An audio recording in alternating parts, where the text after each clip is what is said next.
യേശുക്രിസ്തുവിൽ എത്രയും സ്നേഹം നിറഞ്ഞവരെ, മഹനായും ലോഗോസ് ബൈബിൾ ക്വിസ് 2025 എല്ലാവരെയും സ്നേഹപൂർവ്വം സ്വാഗതം ചെയ്യുന്നു. ഇന്നത്തെ പഠനഭാഗം പ്രഭാഷകൻ അധ്യായം 41. പ്രഭാഷകന്റെ ഗ്രന്ഥം 41 അധ്യായത്തിൽ എത്ര വാക്യങ്ങളും ശീർഷകങ്ങളുമാണുള്ളത്? ഉത്തരം 23 വാക്യങ്ങളും 2 ശീർഷകങ്ങളും. മരണഭയം എന്ന ആദ്യ ശീർഷകത്തിൽ 1 മുതൽ 13 വരെയുള്ള വാക്യങ്ങളും ലജ്ജാശീലം എന്ന രണ്ടാമത്തെ ശീർഷകത്തിൽ 14 മുതൽ 23 വരെയുള്ള വാക്യങ്ങളുമാണുള്ളത്. പ്രഭാഷകൻ 41:1 മരണമേ, തൻ്റെ സമ്പത്തിൻ്റെ മധ്യേ സമാധാനപൂർവ്വം ജീവിക്കുന്നവന്, അല്ലലില്ലാതെ എല്ലാ ഐശ്വര്യങ്ങളുമുള്ളവന്, രുചികരമായ വിഭവങ്ങൾ ആസ്വദിക്കാൻ ആരോഗ്യമുള്ളവന്, നിന്നെപ്പറ്റി ഓർക്കുന്നത് എത്ര അരോചകമാണ്. പ്രഭാഷകൻ 41:1. മരണത്തെപ്പറ്റി ഓർക്കുന്നത് അരോചകമായിട്ടുള്ളത് ആർക്കാണ്? ഉത്തരം, തൻ്റെ സമ്പത്തിൻ്റെ മധ്യേ സമാധാനപൂർവ്വം ജീവിക്കുന്നവന്, അല്ലലില്ലാതെ എല്ലാ ഐശ്വര്യങ്ങളുമുള്ളവന്, രുചികരമായ വിഭവങ്ങൾ ആസ്വദിക്കാൻ ആരോഗ്യമുള്ളവന്. അല്ലലില്ലാതെ എല്ലാ ഐശ്വര്യങ്ങളുമുള്ളവന് എന്താണ് അരോചകമായിട്ടുള്ളത്? ഉത്തരം, മരണത്തെപ്പറ്റി ഓർക്കുന്നത്. മരണത്തെപ്പറ്റി ഓർക്കുന്നതാണ് എല്ലാ ഐശ്വര്യങ്ങളുമുള്ളവന് അരോചകമായിട്ടുള്ളത്.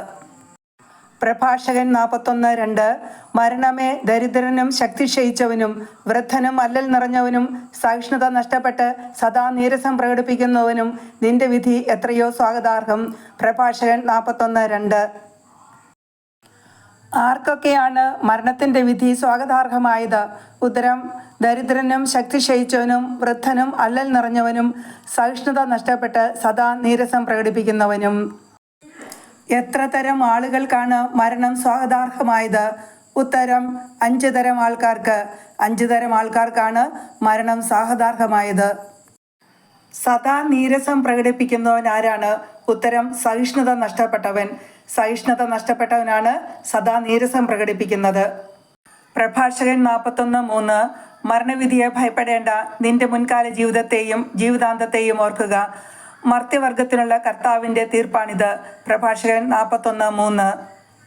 എന്തിനെ ഭയപ്പെടേണ്ട എന്നാണ് പ്രഭാഷകൻ 41:3 പറയുന്നത്? ഉത്തരം, മരണവിധിയെ. എന്തിനെ ഓർക്കാനാണ് പ്രഭാഷകൻ 41:3 പറയുന്നത്? ഉത്തരം, ജീവിതത്തെയും ജീവിതാന്തത്തെയും. മർത്യവർഗത്തിനുള്ള കർത്താവിൻ്റെ തീർപ്പെന്താണ്? ഉത്തരം, മരണവിധി. പ്രഭാഷകൻ 41:4 അത്യുന്നതൻ്റെ ഹിതം നിരസിക്കാൻ ആർക്ക് കഴിയും? ആയുസ് 10, 100, 1000 വർഷമായിക്കൊള്ളട്ടെ, പാതാളത്തിൽ അതേപ്പറ്റി ചോദ്യമില്ല. പ്രഭാഷകൻ 41:4. ആർക്ക് എന്ത് കഴിയും എന്നാണ് പ്രഭാഷകൻ 41:4 ചോദിക്കുന്നത്? ഉത്തരം, അത്യുന്നതൻ്റെ ഹിതം നിരസിക്കാൻ. പാതാളത്തിൽ എന്തിനെ പറ്റിയാണ് ചോദ്യമില്ലാത്തത്? ഉത്തരം, ആയുസിൻ്റെ ദൈർഘ്യത്തെപ്പറ്റി. ആയുസിൻ്റെ ദൈർഘ്യത്തെപ്പറ്റി പാതാളത്തിൽ ചോദ്യമില്ല. പ്രഭാഷകൻ 41:5 പാപികളുടെ സന്താനങ്ങൾ മ്ലേച്ഛ സന്തതികളാണ്, അവർ ദൈവഭയമില്ലാത്തവരുടെ സങ്കേതങ്ങളിൽ സമ്മേളിക്കുന്നു. പ്രഭാഷകൻ 41:5. പാപികളുടെ സന്താനങ്ങൾ ആരാണ്? ഉത്തരം, മ്ലേച്ഛ സന്തതികൾ. ദൈവഭക്തി ഇല്ലാത്തവരുടെ സങ്കേതങ്ങളിൽ സമ്മേളിക്കുന്നത് ആരാണ്? ഉത്തരം, മ്ലേച്ഛ സന്തതികൾ. പ്രഭാഷകൻ 41:6 പാപികളുടെ സന്താനങ്ങളുടെ അവകാശം നശിച്ചു പോകും, അവരുടെ പിൻതലമുറ നിത്യനിന്ദയ്ക്ക് പാത്രമാകും. പ്രഭാഷകൻ 41:6. പാപികളുടെ സന്താനങ്ങളുടെ അവകാശികൾക്ക് എന്ത് സംഭവിക്കും? ഉത്തരം, അവരുടെ അവകാശം നശിച്ചു പോകും. അവരുടെ അവകാശം നശിച്ചു പോകും. പ്രഭാഷകൻ 41:6 അനുസരിച്ച് ആരുടെ അവകാശമാണ് നശിച്ചു പോകുന്നത്? ഉത്തരം, പാപികളുടെ സന്താനങ്ങളുടെ അവകാശം. പാപികളുടെ സന്താനങ്ങളുടെ അവകാശം നശിച്ചു പോകും. പാപികളുടെ സന്താനങ്ങളുടെ തലമുറയ്ക്ക് എന്ത് സംഭവിക്കും? ഉത്തരം, നിത്യനിന്ദയ്ക്ക് പാത്രമാകും. പാപികളുടെ സന്താനങ്ങളുടെ പിൻതലമുറ നിത്യനിന്ദയ്ക്ക് പാത്രമാകും. പ്രഭാഷകൻ 41:6 പ്രകാരം നിത്യനിന്ദയ്ക്ക് പാത്രമാകുന്നത് ആരാണ്? ഉത്തരം, പാപികളുടെ സന്താനങ്ങളുടെ പിൻതലമുറ. പ്രഭാഷകൻ 41:7 ദൈവഭയമില്ലാത്ത പിതാവിനെ മക്കൾ കുറ്റപ്പെടുത്തും, അവൻ നിമിത്തമാണ് അവർ നിന്ദ അനുഭവിക്കുന്നത്. പ്രഭാഷകൻ 41:7. ദൈവഭയമില്ലാത്ത പിതാവിനെ ആരാണ് കുറ്റപ്പെടുത്തുന്നത്? ഉത്തരം, മക്കൾ. ദൈവഭയമില്ലാത്ത പിതാവിനെ മക്കൾ കുറ്റപ്പെടുത്തും. എന്തുകൊണ്ടാണ് ദൈവഭയമില്ലാത്ത പിതാവിനെ മക്കൾ കുറ്റപ്പെടുത്തുന്നത്? ഉത്തരം: അവൻ നിമിത്തമാണ് അവർ നിന്നെ അനുഭവിക്കുന്നത്. പ്രഭാഷകൻ 41:8. അത്യുന്നത ദൈവത്തിൻ്റെ കൽപ്പനകൾ നിരസിച്ച ദൈവഭയമില്ലാത്ത ജനമേ, നിങ്ങൾക്ക് കഷ്ടം. പ്രഭാഷകൻ 41:8. ആർക്ക് കഷ്ടം എന്നാണ് പ്രഭാഷകൻ 41:8 പറയുന്നത്? ഉത്തരം: അത്യുന്നത ദൈവത്തിൻ്റെ കൽപ്പനകൾ നിരസിച്ച ദൈവഭയമില്ലാത്ത ജനത്തിന്. അത്യുന്നത ദൈവത്തിൻ്റെ കൽപ്പനകൾ നിരസിച്ച് ദൈവഭയമില്ലാത്ത ജനത്തിന് കഷ്ടം എന്നാണ് പ്രഭാഷകൻ പറയുന്നത്. പ്രഭാഷകൻ 41:9. നിങ്ങൾ ശാപത്തിലേക്കാണ് ജനിച്ചത്, മരണത്തിലും ശാപമാണ് നിങ്ങളുടെ വിധി. പ്രഭാഷകൻ 41:9. നിങ്ങൾ ശാപത്തിലേക്കാണ് ജനിച്ചത് എന്ന് പ്രഭാഷകൻ ആരെക്കുറിച്ചാണ് പറയുന്നത്? ഉത്തരം: അത്യുന്നത ദൈവത്തിൻ്റെ കൽപ്പനകൾ നിരസിച്ച ദൈവഭയമില്ലാത്ത ജനത്തെക്കുറിച്ച്. അത്യുന്നത ദൈവത്തിൻ്റെ കൽപ്പനകൾ നിരസിച്ച ദൈവഭയമില്ലാത്ത ജനത്തെക്കുറിച്ചാണ് നിങ്ങൾ ശാപത്തിലേക്കാണ് ജനിച്ചത് എന്ന് പ്രഭാഷകൻ പറയുന്നത്. മരണത്തിലും ശാപമാണ് നിങ്ങളുടെ വിധിയെന്ന് പ്രഭാഷകൻ 41:9 ആരോടാണ് പറയുന്നത്? ഉത്തരം: അത്യുന്നത ദൈവത്തിൻ്റെ കൽപ്പനകൾ നിരസിച്ച ദൈവഭയമില്ലാത്ത ജനത്തോട്. പ്രഭാഷകൻ 41:10. പൊടിയിൽ നിന്ന് വന്നവൻ പൊടിയിലേക്ക് മടങ്ങുന്നു, ദൈവഭയമില്ലാത്തവൻ ശാപത്തിൽ നിന്ന് നാശത്തിലേക്ക് പോകുന്നു. പ്രഭാഷകൻ 41:10. പൊടിയിൽ നിന്ന് വന്നവൻ എവിടേക്കാണ് മടങ്ങുന്നത്? ഉത്തരം: പൊടിയിലേക്ക് മടങ്ങുന്നു. ദൈവഭയമില്ലാത്തവൻ എവിടെ നിന്ന് എവിടേക്ക് പോകുന്നു? ഉത്തരം: ശാപത്തിൽ നിന്ന് നാശത്തിലേക്ക് പോകുന്നു. ദൈവഭയമില്ലാത്തവൻ ശാപത്തിൽ നിന്ന് നാശത്തിലേക്ക് പോകുന്നു. ശാപത്തിൽ നിന്ന് നാശത്തിലേക്ക് പോകുന്നത് ആരാണ്? ഉത്തരം: ദൈവഭയമില്ലാത്തവൻ. ദൈവഭയമില്ലാത്തവനാണ് ശാപത്തിൽ നിന്നും നാശത്തിലേക്ക് പോകുന്നത്. പ്രഭാഷകൻ 41:11.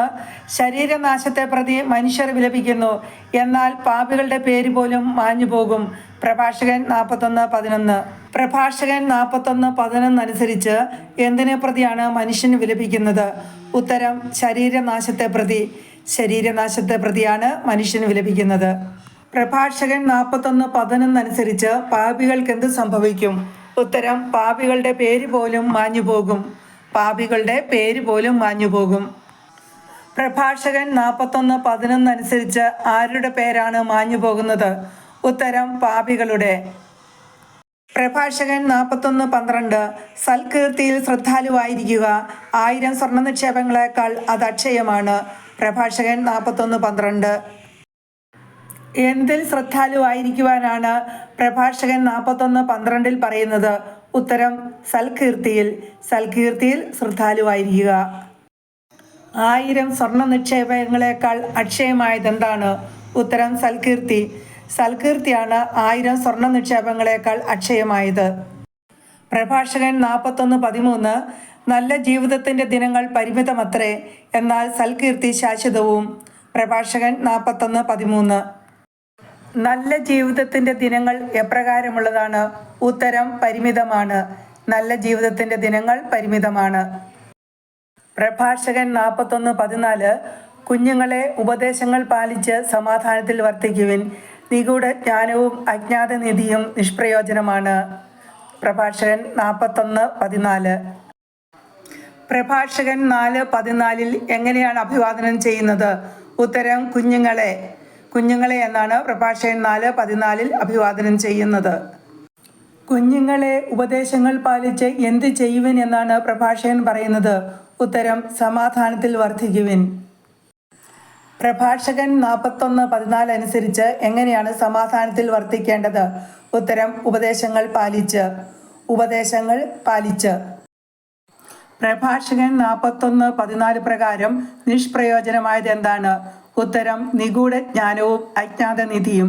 നിഗൂഢ ജ്ഞാനവും അജ്ഞാത നിധിയും നിഷ്പ്രയോജനമാണ്. പ്രഭാഷകൻ 41:15. വിഡ്ഢിത്തം മറച്ചു വയ്ക്കുന്നവൻ വിജ്ഞാനം ഗോപനം ചെയ്യുന്നവനേക്കാൾ ഭേദമാണ്. പ്രഭാഷകൻ 41:15. ആരേക്കാൾ ഭേദമാണെന്നാണ് പ്രഭാഷകൻ 41:15 പറയുന്നത്? ഉത്തരം: വിഡ്ഢിത്തം മറച്ചു വയ്ക്കുന്നവൻ വിജ്ഞാനം ഗോപനം ചെയ്യുന്നവനേക്കാൾ. വിഡ്ഢിത്തം മറച്ചു വയ്ക്കുന്നവൻ വിജ്ഞാനം ഗോപനം ചെയ്യുന്നവനേക്കാൾ ഭേദമാണ്. പ്രഭാഷകൻ 41:16 അതിനാൽ എൻ്റെ വാക്കുകളെ ആദരിക്കുക. എല്ലാറ്റിനെയും കുറിച്ച് ലജ്ജിക്കുന്നത് നന്നല്ല. എല്ലാവരും എല്ലാം ശരിക്ക് വിലയിരുത്തുന്നുമില്ല. പ്രഭാഷകൻ 41:16 എന്ത് നന്നല്ല എന്നാണ് പ്രഭാഷകൻ 41:16 പറയുന്നത്? ഉത്തരം എല്ലാറ്റിനെയും കുറിച്ച് ലജ്ജിക്കുന്നത്. എല്ലാറ്റിനെയും കുറിച്ച് ലജ്ജിക്കുന്നത് നന്നല്ല. എല്ലാറ്റിനെയും കുറിച്ച് ലജ്ജിക്കുന്നത് നന്നല്ല എന്ന് പറഞ്ഞതിന് ശേഷം പ്രഭാഷകൻ എന്താണ് പറയുന്നത്? ഉത്തരം എല്ലാവരും എല്ലാം ശരിക്ക് വിലയിരുത്തുന്നുമില്ല. എല്ലാവരും എല്ലാം ശരിക്ക് വിലയിരുത്തുന്നുമില്ല. പ്രഭാഷകൻ 41:17 ലജ്ജിക്കേണ്ടവ ഇവയാണ്: പിതാവിൻ്റെയോ മാതാവിൻ്റെയോ മുമ്പിൽ അസന്മാർഗിയായിരിക്കുക, പ്രഭുവിൻ്റെയോ ഭരണാധികാരിയുടെയോ മുമ്പിൽ വ്യാജം പറയുക. പ്രഭാഷകൻ 41:17 പ്രഭാഷകൻ 41:17 പ്രകാരം ലജ്ജിക്കേണ്ടവ ഏതൊക്കെയാണ്? ഉത്തരം പിതാവിൻ്റെയോ മാതാവിൻ്റെയോ മുമ്പിൽ അസന്മാർഗിയായിരിക്കുക, പ്രഭുവിൻ്റെയോ ഭരണാധികാരിയുടെയോ മുമ്പിൽ വ്യാജം പറയുക.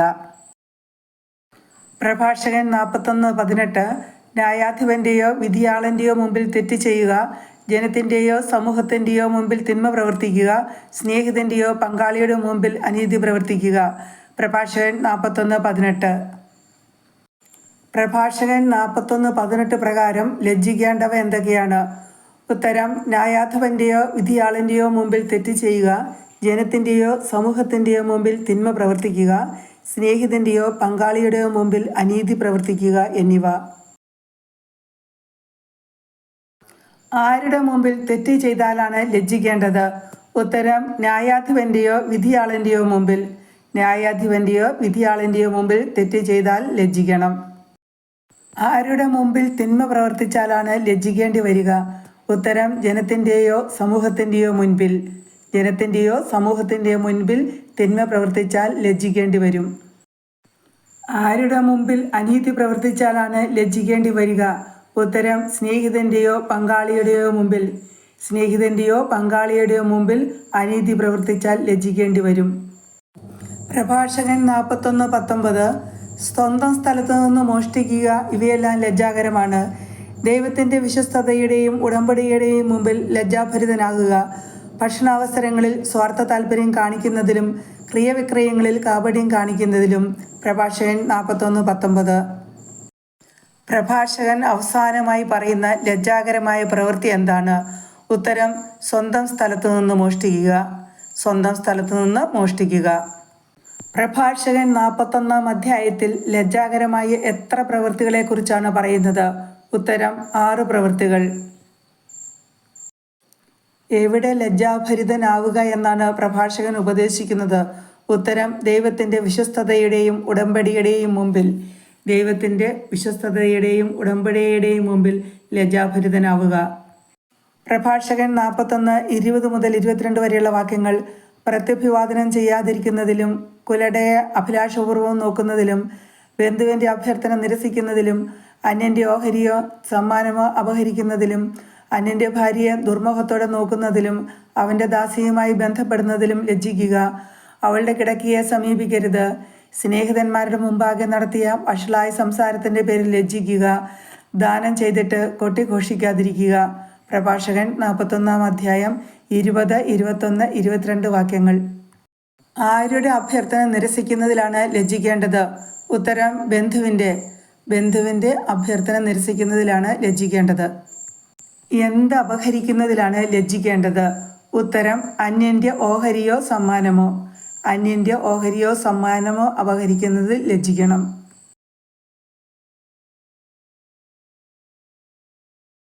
ആരുടെ കിടക്കയെ സമീപിക്കരുത് എന്നാണ് പ്രഭാഷകൻ 41:22 പറയുന്നത്?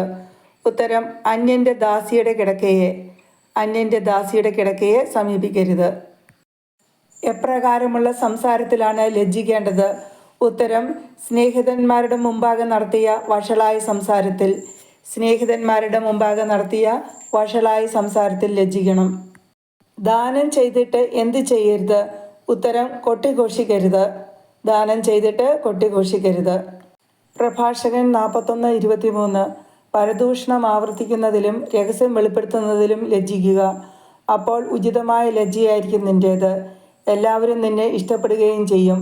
പ്രഭാഷകൻ 41:23 എന്തിലൊക്കെ ലജ്ജിക്കുക എന്നാണ് പ്രഭാഷകൻ 41:23 പറയുന്നത്? ഉത്തരം: പരദൂഷണം ആവർത്തിക്കുന്നതിലും രഹസ്യം വെളിപ്പെടുത്തുന്നതിലും.